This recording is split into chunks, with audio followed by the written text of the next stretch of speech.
안녕하세요. 송은섭입니다. 기도와 응원해 주신 분께 감사합니다. 본 영상 설교는 새가족교회 주일 설교 메시지입니다. 교회 성도님들과 신앙생활의 새가족을 위한 쉬운 메시지를 전합니다. 새가족교회 주일 메시지를 전합니다. 오늘도 계속해서 구약 성경의 메시지를 전하려고 합니다. 오늘 주일 메시지 하나님의 말씀은 열왕기상 19장 1절에서 21절까지이며 설교 제목은 끝나지 않는 싸움에 지치다입니다. 오늘 설교에 대한 궁금함과 기대감을 가지고 메시지로 함께 들어가 보겠습니다. 지난주 설교는요, 끝내주는 싸움을 이기다 였습니다. 그런데 이 다음 설교가 끝나지 않는 싸움에 지치다 인 것이죠. 오늘 말씀 한번 살펴보도록 하겠습니다. 열왕기상 19장 3절 말씀. 엘리야는 두려워서 급히 일어나 목숨을 살리려고 도망하여 유다의 브엘세바로 갔다. 그곳에 자기 시종을 남겨두고. 무슨 일일까요? 흔히들 이런 얘기를 많이 해요. 예수를 믿으면 다 잘 된다. 행복하다. 성도는 꽃길만 걷는다. 믿는 자에게는 능치 못할 일이 없다. 교회 성도님들이 좋아하는 성경 구절들이 생각이 납니다. 빌립보서 4장 13절. 내게 능력 주시는 자 안에서 내가 모든 것을 할 수 있느니라. 마가복음 9장 23절. 예수께서 이르시되 할 수 있거더니 무슨 말이냐? 믿는 자에게는 능히 하지 못할 일이 없느니라 하시니. 이와 같은 말씀으로 참 좋은 말씀인데요. 그런데 이 말씀은 단편적인 것이 아니라 깊은 의미를 가지고 있습니다. 하나님을 믿는 사람은 모든 일에 다 잘 되고 부자가 되고 늘 행복하고 건강한 삶을 살게 된다는 말씀이 아니라는 것입니다. 하나님을 믿는 사람들에게도 두려움과 어려움이 찾아올 수 있습니다. 하지만 하나님을 믿고 하나님의 일을 하는 사람들에게는 하나님이 함께 하시고 회복시켜 주십니다. 오늘의 메시지를 통해서 하나님의 일을 하는 사람에게 하나님께서 함께 하시고 두려움과 어려움을 겪을 때 회복시켜 주시는 것을 우리 함께 보기를 원합니다. 싸움이 끝나지 않은 것이죠. 우리는 지난 시간에 바알과 여호와 하나님 중에서 누가 진짜 하나님인지를 증명하는 대결을 보았습니다. 엘리야 선지자와 바알 선지자 450명이 450대 1의 대결을 펼쳤습니다. 누가 승리를 했죠? 엘리야 선지자가 이겼습니다. 하나님만이 진짜 하나님이시기에 엘리야 선지자가 승리했습니다. 하나님은 갈멜살 대결을 통해서 하나님이 유일하신 하나님이심을 보여주셨습니다. 그런데 아합 왕의 아내 이세벨 왕비가 아합 왕에게 갈멜살 대결 소식을 듣고 화가 났습니다. 이세벨은 사신들을 보내 엘리야에게 전합니다. 내일 이 시간대에 바알 선지자들처럼 너를 죽일 것이다 라고 경고를 하는 것이죠. 엘리야는 끝내주는 싸움에서 승리했습니다. 그러나 깨어진 세상에서 이 싸움이 끝나지 않았습니다. 오늘 설교를 위해서 세 가지 질문을 준비했습니다. 쉬운 질문이며 답도 쉽습니다. 하나씩 살펴볼까요? 1번, 엘리야는 왜 브엘세바로 갔나? 말씀 읽겠습니다. 엘리야는 두려워서 급히 일어나 목숨을 살리려고 도망하여 유다의 브엘세바로 갔다. 그곳에 자기 시종을 남겨두고. 엘리야는 이세벨의 분노에 두려워서 목숨을 살리려고 도망하였습니다. 450대 1, 850대 1 대결에서 승리했던 엘리야였지만 이세벨 왕비의 분노에 놀라서 두려워하고 도망칩니다. 왠지 비겁해 보이고 불쌍한 느낌까지 듭니다. 앞에서 크게 승리한 사람 같지 않습니다. 엘리야는 끝나지 않는 싸움에 지쳐버린 것 같습니다. 엘리야는 큰 싸움은 이겼지만 세상이 자기가 기대한 것처럼 바뀌지 않아 버렸습니다. 오히려 그 마음이 부정적인 마음에 사로잡힙니다. 두려워합니다. 하나님의 일을 하다가 생긴 두려움으로 우리가 이 힘들어할 때 하나님께서는 우리를 어떻게 도와주실까요? 여러분, 인생이 꽃길 인생인 줄 알았는데 돌길 인생이에요. 앞에서 그렇게 멋져 보이는 엘리야가 자신을 죽이려고 하는 아합과 이세벨을 피해서 도망을 가는 것이죠. 19장에는 이 갈멜산에서 화려한 승리로 당당했던 엘리야가 이제는 더 이상 멋져 보이지가 않습니다. 심한 좌절감에 빠져서 호렙산으로 도망가는 모습이 기록되어 있는 것이죠. 그 이유는 갈멜산에서의 큰 승리에도 불구하고 세상은 바뀌지 않았으며 오히려 더 큰 위험만 느꼈기 때문입니다. 이러한 상황이 되자 전에 승리가 컸던 만큼 화려한 승리에 비해서 비례하여 더 큰 좌절감을 느낍니다. 엘리야의 문제는 성도에게 자주 찾아오는 문제인 것 같습니다. 성도가 하나님께 은혜를 받고 한 번은 잘 산 것 같은데 그 다음이 문제입니다. 우리는 더 큰 어려움, 새로운 문제 앞에서 마음이 무너질 때가 있습니다. 믿음의 길은 성공만 하는 꽃길이 아니라 오히려 돌길 같습니다. 성공도 있고 실패도 계속 있습니다. 성도의 길은 예수님과 함께 살아내는 십자가 길입니다. 우리가 기억해야 합니다. 깨어진 세상에서 믿음의 싸움은 끝날 때까지 끝난 게 아닙니다. 언제 끝나죠? 예수님께서 다시 오시는 그날 끝납니다. 성도는 예수님께서 다시 오실 그날까지 계속해서 완전한 하나님 나라를 소망하며 믿음으로 살아내야 합니다. 첫 번째 메시지, 깨어진 세상을 바르게 보라. 성도는 예수님과 함께 길을 걷는 사람입니다. 두 번째 질문으로 갈게요. 엘리야는 하나님께 어떤 기도를 했나? 말씀 읽겠습니다. 자신은 홀로 광야로 들어가서 하룻길을 더 걸어 어떤 로뎀나무 아래로 가서 거기에 앉아서 죽기를 간청하여 기도하였다. 주님, 이제는 더 바랄 것이 없습니다. 나의 목숨을 거두어 주십시오. 나는 내 조상보다 조금 더 나을 것이 없습니다. 그런 다음에 그는 로뎀나무 아래에 누워서 잠이 들었는데, 기도하면서 잠이 들었죠. 나의 목숨을 거두어 주십시오 라고 죽기를 간청하며 기도합니다. 엘리야 선지자는 간신히 하루 동안 도망하여 로뎀나무 아래에서 이세벨 왕비의 군사들을 피하게 되었습니다. 엘리야 선지자는 여전히 두려웠습니다. 하나님께 자신은 지금까지 하나님의 사람들과는 달리 아무런 힘도 능력도 없다면서 하나님, 제가 할 수 있는 모든 것을 다 했습니다. 이제는 너무 힘이 듭니다. 제 생명을 거두어 주세요 라고 기도합니다. 너무나도 불쌍한 모습입니다. 이때 하나님이 어떻게 하실까요? 혼내시나요? 혼내시지 않았습니다. 일어나서 먹어라. 무슨 말씀인가요? 같이 한번 볼까요? 그런 다음에 그는 로뎀나무 아래에 누워서 잠이 들었는데 그때 한 천사가 일어나서 먹으라고 하면서 그를 깨웠다. 엘리야가 깨어보니 그의 머리맡에는 뜨겁게 달군 돌에다가 구워낸 과자와 물 한 병이 놓여 있었다. 그는 먹고 마신 뒤에 다시 잠이 들었다. 주님의 천사가 두 번째 와서 그를 깨우면서 말하였다. 일어나서 먹어라. 갈 길이 아직도 많이 남았다. 엘리야는 일어나서 먹고 마셨다. 그 음식을 먹고 힘을 얻어서 밤낮 40일 동안을 걸어 하나님의 산인 호렙산에 도착하였다. 하나님께서는 천사를 보내서 두 번이나 보내서 엘리야야 일어나라 먹어라 라고 말하면서 음식을 주면서 물 한 병과 구운 떡을 주면서 위로하셨습니다.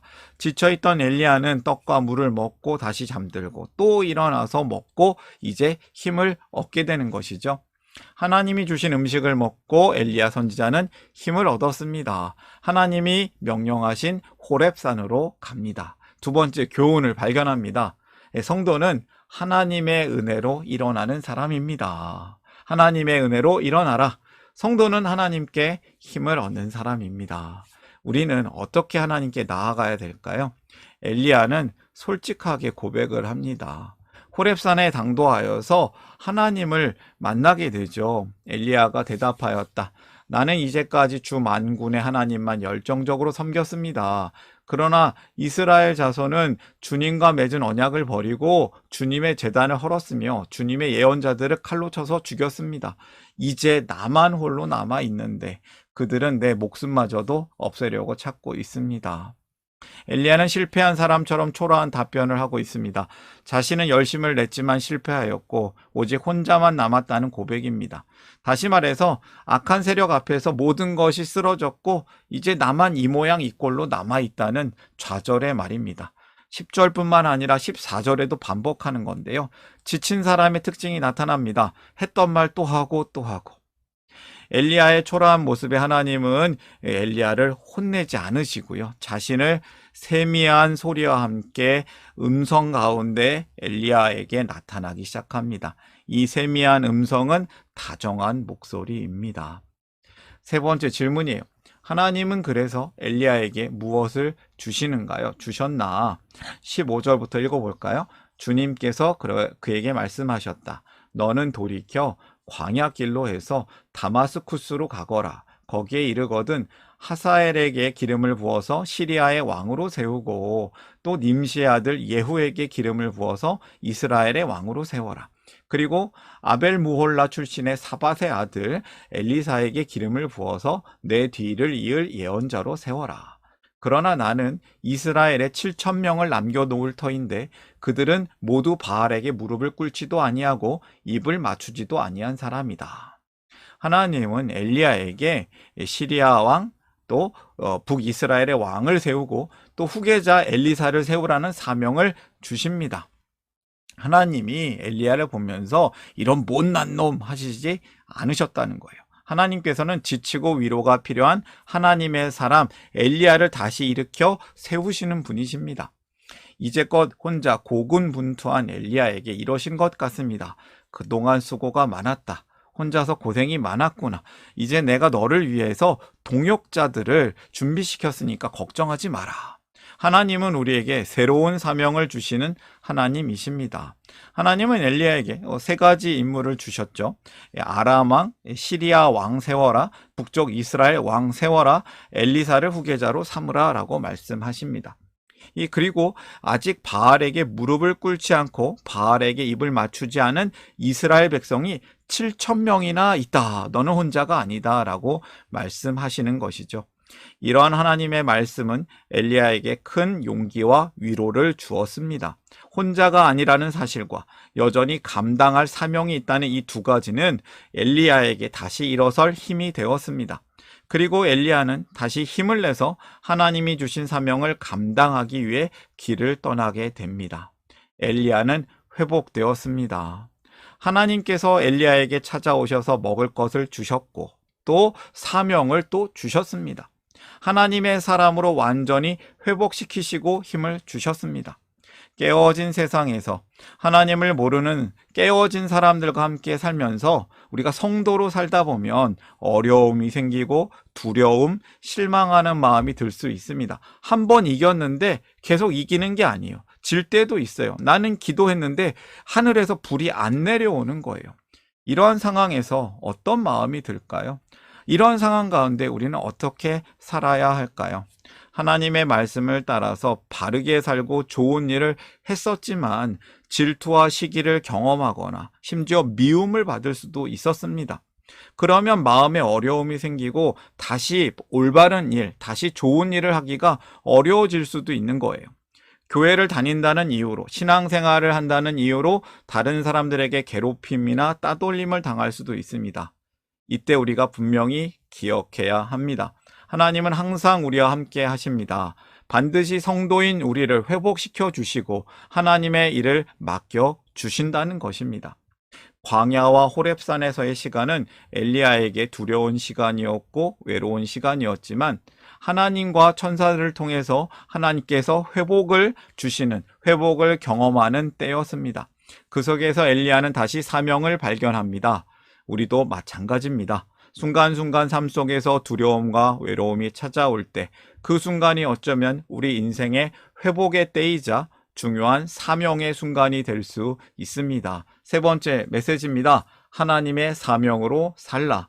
성도는 하나님의 일을 맡은 사람입니다. 오늘의 메시지를 정리하겠습니다. 첫 번째, 깨어진 세상을 바르게 보라. 성도는 예수님과 함께 길을 걷는 사람입니다. 깨어진 세상 안에서 주님과 함께 길을 걷는 사람입니다. 두 번째, 하나님의 은혜로 일어나라. 성도는 하나님께 힘을 얻는 사람입니다. 하나님께 생명을 얻는 사람입니다. 세 번째, 하나님의 사명으로 살라.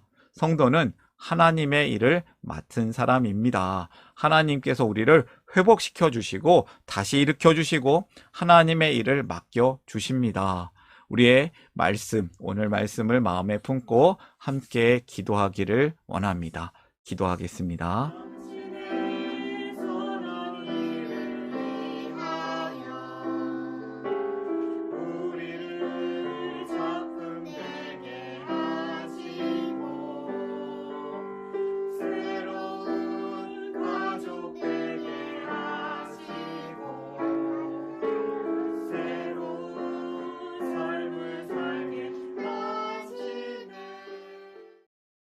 승리의 하나님, 우리를 깨어진 세상에서 믿음으로 승리하는 하나님의 자녀로 살게 하심을 감사합니다. 깨어진 세상을 바르게 보기를 원합니다. 하나님의 은혜로 일어나길 원합니다. 하나님의 사명으로 살아내기를 기도합니다.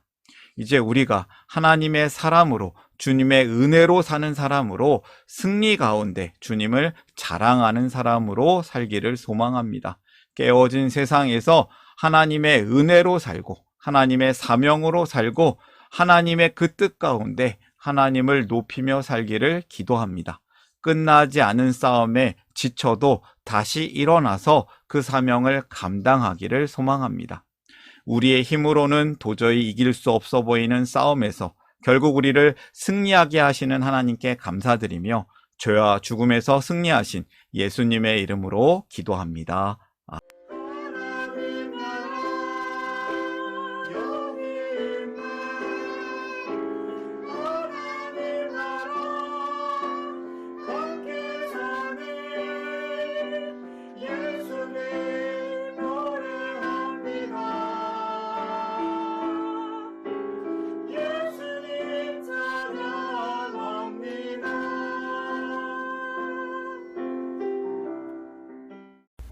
샬롬, 송은섭입니다. 저를 통해 또는 누군가의 추천과 우연한 기회로 이 메시지를 보게 되신 분들께 감사합니다. 모든 성도님들은 하나님 나라의 새가족이십니다. 교회를 처음 나오신 분들만 새가족이 아니라 우리 모두가 새가족입니다. 왜냐하면 우리가 하나님 나라에서 새로운 관계가 된 새로운 가족 공동체이기 때문입니다. 본 설교는 새가족교회 공동체 새가족과 후원자를 위한 메시지이며 기독교를 잠시 떠났거나 새롭게 시작하시는 분들을 위한 쉬운 메시지이기도 합니다. 혹시 새가족교회의 가족, 새가족 또는 후원자가 되기를 원하시는 분들은 이메일로 카카오톡 아이디로 연락을 주시면 감사하겠습니다. 오늘의 메시지 하나님의 은혜가 넘치시기를 바랍니다. 사랑합니다. 축복합니다.